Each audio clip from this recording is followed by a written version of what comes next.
of the flesh and daily dying to it, our new nature will flourish. It will direct our path and cause us to be holy as he is holy. For the new nature cannot sin, as the old nature cannot and will not do righteous things.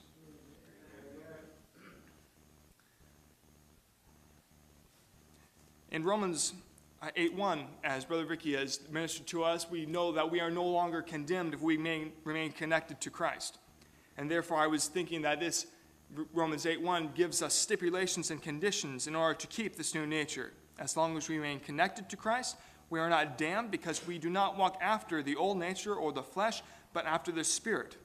But if we walk to the left or the right, it means that the temporal nature or the temporal realm has our attention, and we are walking in the ways of the wicked. If we become reattached to what the Lord has detached us from, then we become transgressors, because Paul said himself that if he builds again the things which he has destroyed, he is a transgressor. This detachment is not a one-time deal, though, and must constantly be put to death. Therefore, the circumcision of Christ must be maintained. We know that physical circumcision is permanent, but the circumcision of Christ must be constantly remain in check. If it is not maintained, then the growth of the world resurfaces. If a regrowth happens, then the ground is lost, and the things that you thought you had were yours are taken away. The only way to retrieve them is to repent and implore the Father to give them back to you and to help you in redeeming his holy time that was squandered. This causes us to keep close to Christ and ever yearning for his presence to be with us. David, we know, wanted to be with the Lord and as close as he could to the Lord, and got his food from the Lord even in the night hours by reading the law of God, for which he delighted in.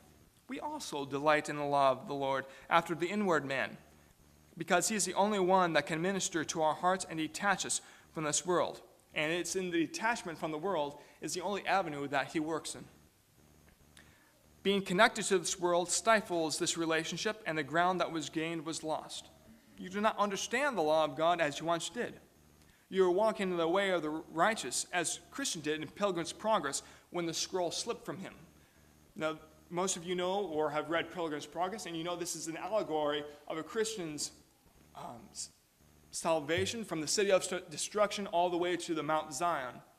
And in this particular circumstance, Christian was going up the hill of difficulty, as was revealed to Brother John Bunyan.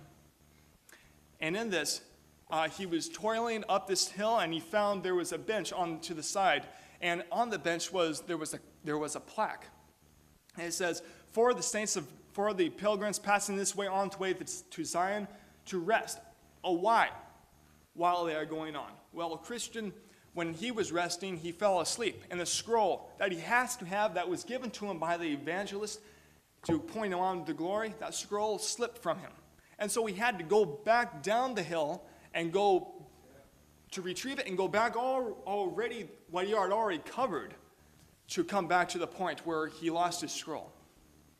Therefore, brethren, we ought to give the more earnest heed lest at any time we let these things slip, because we are not guaranteed that we are going to get them again. This, I hope, shows the importance of being a peculiar people to the Lord and keeping yourselves unspotted from this untoward generation, so that when we die, we are like Hananiah, Mishael, and Azariah when they were thrown into the fiery furnace, and when they came out, they did not have any appearance, the stench, or even the singe of the smoke or fire that was on them, for they were pure. And the only thing that was burned, was their bonds. And we likewise do not have the stench of this world clinging to us when this mortal coil is shaken off. And this corruption has indeed put on incorruption.